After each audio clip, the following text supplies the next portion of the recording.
तो कल तक जो हम लोग पढ़े थे वो सामान्य समाकलन था और मैंने 10 प्रश्न बताया था। अब उसी को देख के और उसी को बना बना के आप लोगों को वैसे ही क्वेश्चन ढूंढना है और फिर तैयारी करते जाना है। और जो नहीं बनेगा वो मेरे को पूछ सकते हो आप लोग। तो सामान्य समाकलन के बाद मैंने बोला था प्रतिस्थापन विधि द्वारा समाकलन, खंडशः समाकलन, समाकलन क्रमशः, ऐसे करके 4-5 पार्ट हैं। तो सामान्य समाकलन को ख़त्म करते हैं और मैंने रिवीजन भी करवा दिया है।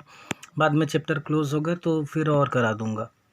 अब आज हम लोग पढ़ेंगे प्रतिस्थापन द्वारा समाकलन, है ना। इसका फार्मूला वगैरह जो है वो आप लोग बुक से देख लेना, बुक में है फार्मूला। और मैं क्वेश्चन आएगा तो क्वेश्चन के साथ ही फार्मूला आप लोग को बता दूंगा। तो इसमें है सवाल number 1, integration of ax plus b to the power 4 into dx, है ना। इसी को मान लेते हैं समीकरण। अब देखने से ऐसा लगता है इसको कि इसमें कोई फार्मूला लगेगा भी कि नहीं लगेगा। और प्रतिस्थापन का मतलब ये होता है कि जो भी क्वेश्चन में इस तरीके से चर होंगे या इस तरीके का फंक्शन दिया होगा उसके बदले कुछ मान लेंगे। जैसे इस क्वेश्चन में, अब समझाऊंगा तो अच्छे से समझ में आएगा। इस क्वेश्चन में ना अपन ये ax प्लस b जो दिया है कोष्टक में, इसको अपन मान लेते हैं, क्या मान लेते हैं, t मान लेते हैं। ठीक, क्या मान लिए, t, और इसका अवकलन करते हैं। ठीक है, तो अपन ax plus b is equal to t माने, जिसका अपने को क्या करना है, अवकलन। तो पहला काम हम लोगों ने क्या किया, क्वेश्चन को लिखा। क्वेश्चन को लिखने के बाद जो ब्रैकेट में है उसको अपन ने t माना। दूसरा काम क्या कर रहे हैं, इसका अवकलन कर रहा है। तो अवकलन करना आप लोगों को तो बहुत अच्छे से आता होगा। देखो इन दोनों में इस b का तो अवकलन नहीं होगा। क्यों नहीं होगा, क्योंकि ये कांस्टेंट है और कांस्टेंट का अवकलन क्या होता है, 0 होता है। तो ये b तो गया। अब अपन आते हैं ax का अवकलन पर। तो ax के अवकलन में भी a जो है, जो x के साथ गुणा कर रहा है, वो कांस्टेंट है, तो वो क्या हो जाएगा, बाहर निकल जाएगा। ठीक है, अवकलन आप किए होंगे तो a तो बाहर निकल जाएगा। अवकलन किसका होगा, x का, और x का अवकलन होता है dx। ओके, तो a निकल चुका है तो a को यहाँ लगा देते हैं अपन।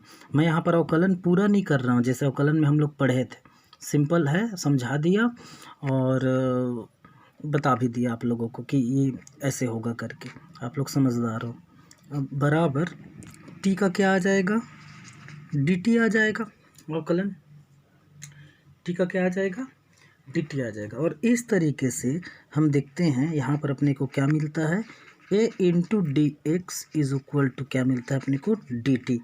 यहाँ से अपन dx की वैल्यू फाइंड कर लेंगे। dx की वैल्यू होगी dt अपॉन a, ये a इधर आ जाएगा। ठीक हो गया।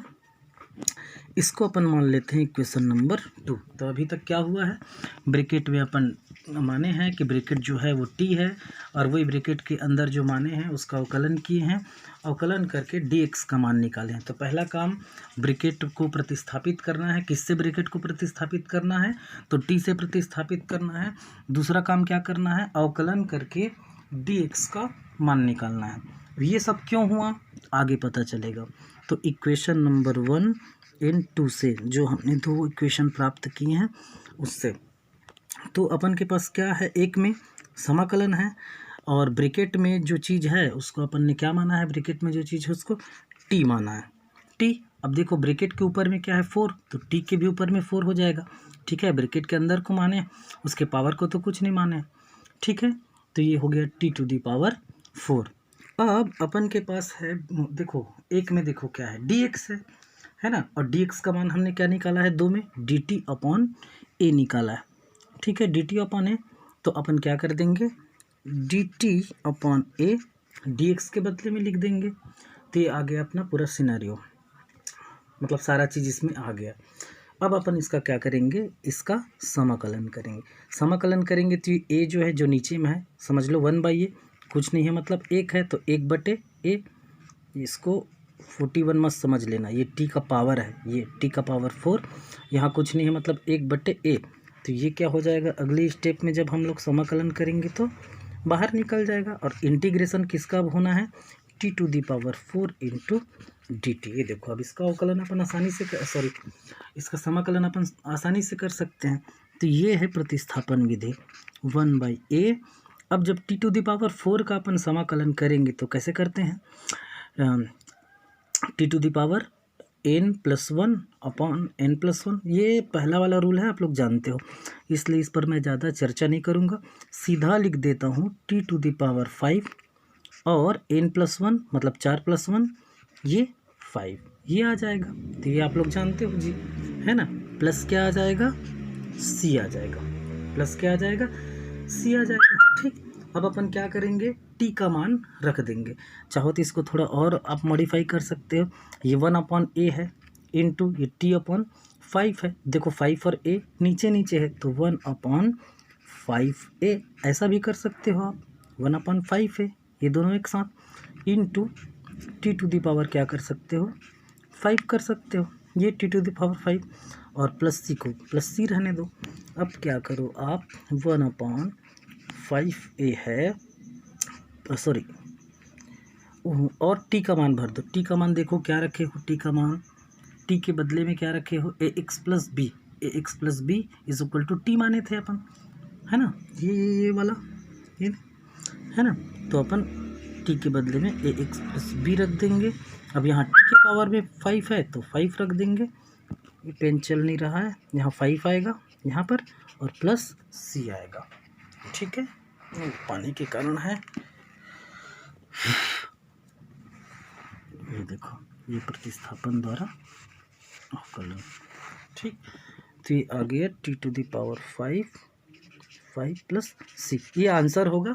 ठीक है, ये पानी के कारण वहाँ पानी पड़ गया है, तो ये आपका हो गया प्रतिस्थापन विधि से समाकलन। अब आप लोगों को ये समझ में नहीं आएगा तो आप लोग पूछ लेना, ठीक है। ठीक, क्लियर। चलो अब नेक्स्ट वाले क्वेश्चन को देखते हैं। नेक्स्ट क्वेश्चन में क्या है, नेक्स्ट क्वेश्चन में है क्वेश्चन नंबर 2। इसमें है इंटीग्रेशन ऑफ 2x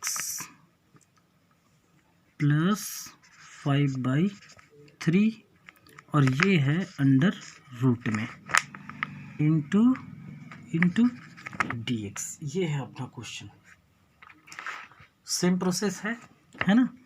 क्या करेंगे अपन, 2x plus 5/3 is equal to क्या मान लेंगे, t मान लेंगे। इसको इक्वेशन नंबर 1 कर दो, इसको क्या मान लिए अपन, t मान लिए। ठीक, अब इसका आप अवकलन करो तो 2 तो बाहर निकल जाएगा, ये 2 बाहर निकला और x का अवकलन कितना हो जाएगा, dx हो जाएगा। x का अवकलन कितना हो जाएगा, dx। ये 5/3 का क्या हो जाएगा, 0, मैं नहीं लिखता हूँ, इज इक्वल टू t का क्या हो जाएगा, dt। फिर वही काम, dx का अपन जब वैल्यू निकालेंगे तो ये हो जाएगा dt/2।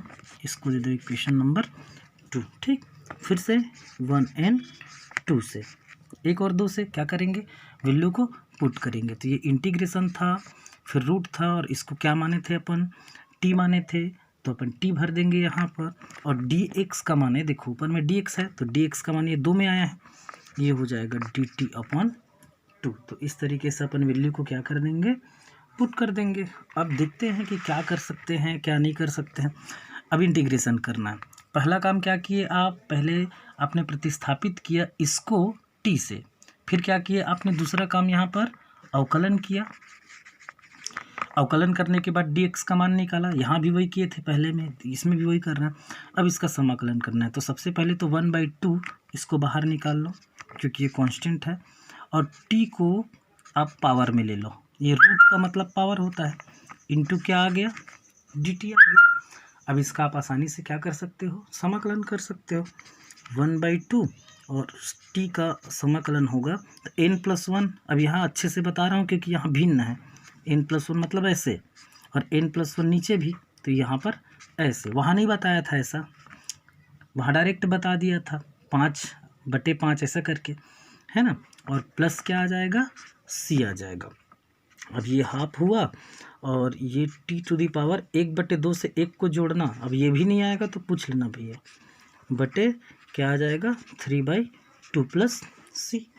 ये इस तरीके से आ गया। अब इसको और आप मॉडिफाई करोगे, कैसे मॉडिफाई करोगे कि 3/2 जो है ये 3/2 पलट के ऊपर जाएगा, बटा का बटा, ये t⁻3/2 बटे 1 है समझ लो।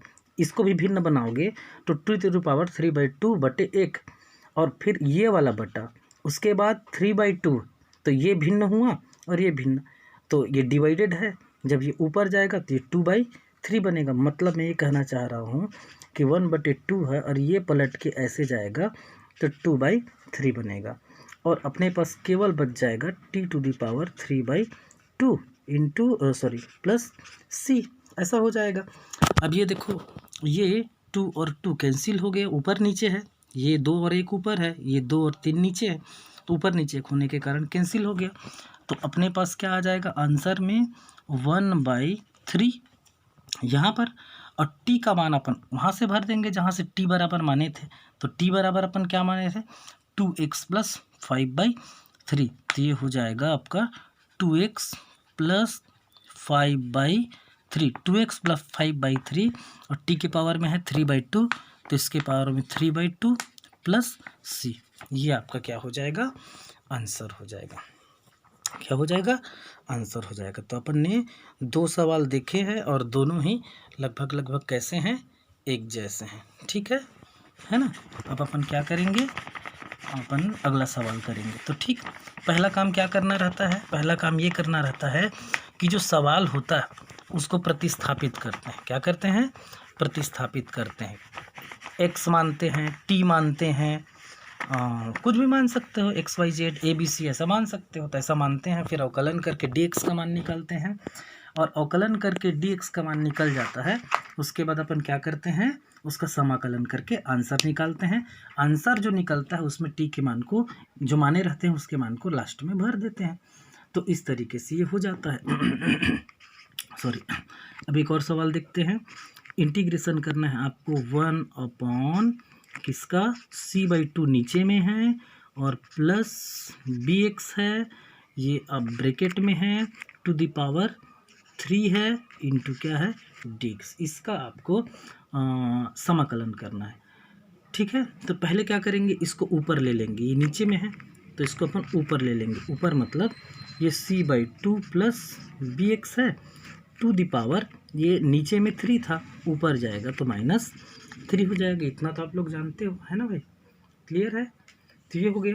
अब इसको अपन क्या मानेंगे, t मानेंगे, c/2 plus bx is equal to क्या मान लिए, t मान लिए अपन।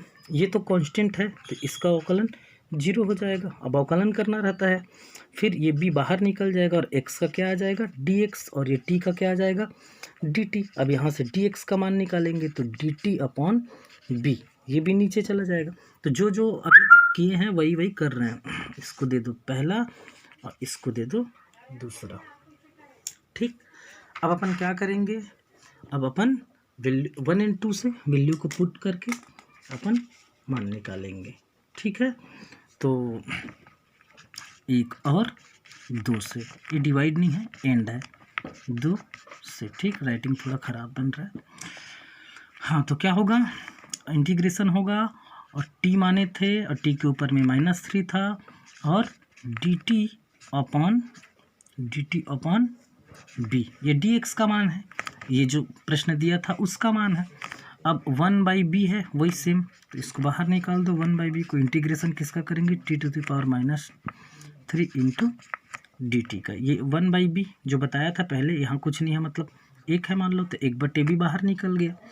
अब इसका जब अपन क्या करेंगे, समाकलन करेंगे, तो वही 1/b और t का पावर n+1 मतलब 3+1, n+1 मतलब -3+1, -3+1 है, हो गया, और ये हो जाएगा c। ठीक है, जो है 1/b इंटू ये कितना दे देगा, t का पावर -3 में 1 गया तो -2, और इधर कितना आ जाएगा, -2 प्लस c। अब अपन क्या करेंगे, अब अपन ये जो -2 है इसको इसके साथ ले लेंगे 1/2, ये नीचे तो ये 2 और b, ये 2 भी हो गया और इसका माइनस यहाँ लगा देंगे, है ना, यहाँ ये -1 है, ये हो गया। अब बचा हमारे पास क्या, t⁻⁻2 + c। अब यहाँ t का मान भर देंगे तो -1 2b t का मान कितना माने थे अपन, t का मान प्रश्न में देखेंगे तो c/2 + bx ये माने थे, -2 है और प्लस c। तो ये बना के देखना, सिंपल है, बन जाएगा। इसको बोलते हैं प्रतिस्थापन विधि के द्वारा समाकलन करना। और मैं आप लोगों को इसको और रिवाइज करवा दूंगा अगर समझ में नहीं आएगा तो, ठीक है ना। अब आ जाओ एक और सवाल पे, चौथे ना। अब इधर फर्स्ट बनाएंगे, ये dx है, अब 2 प्लस क्या है 3x है, ये है, क्या करेंगे अपन 2 + 3x को t मान लेंगे, 2 + 3x = क्या मान लिए, t मान लिए। इसका अवकलन 0 हुआ, यहाँ से 3 निकला, है ना। उसके बाद x का क्या हो जाएगा, dx हो जाएगा, t का क्या हो जाएगा, dt हो जाएगा। तो यहाँ से dx = क्या निकलेगा, dt/3 निकलेगा। इसको क्या कर दो, 2 दे दो, 1 एवं 2 से क्या होगा, ये पूरा वैल्यू ऊपर भरा जाएगा। ये इसको माने थे dx और इसको माने थे t, और ये हो जाएगा आपका dx का मान dt/3 हो जाएगा, ठीक है। ये किए थे dt/3 और t प्लस, कुछ गड़बड़ हुआ क्या जल्दी में, dx का मान है dt/3 और इसका मान अपन इसको माने थे कितना t, अच्छा सॉरी, तो अपन 2 बार मान भर दी। यहाँ पर अपन के पास आएगा सॉरी, ये dx का मान है dt/3 और इसको माने थे अपन t, तो ये आ जाएगा 1/t ऐसा। तो यहाँ अब इसका समाकलन होगा 1/3, ये बाहर निकाल लिए 1/3 और अपने पास है dt/t, ये ऐसा है, ठीक है। ठीक, इसको और कैसे कर सकते हैं, 1/3 और 1/t कर सकते हैं इंटू dt, ये दे कुछ नहीं है, मतलब 1 तो 1/t और dt 1/3। इसका समाकलन कितना होगा, log t, ठीक है। इसका समाकलन कितना होगा, log t + c, ये ऐसा हो जाएगा। अब t का मान भर दो जी, 1/3 और t का मान कितना था, t का मान log 2 + 3x + c, ये ऐसा बना के देखना, सरल है, सिंपल है, बन जाएगा, ठीक है।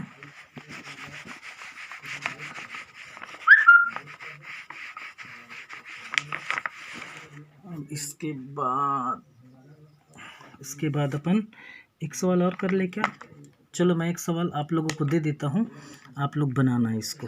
5वां सवाल नहीं बनेगा तो बताऊंगा या रीज़न में बताऊंगा, ठीक है।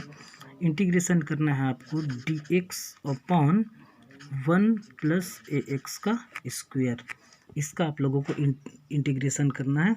वैसे ही सॉरी ax नहीं है, ये 9x है।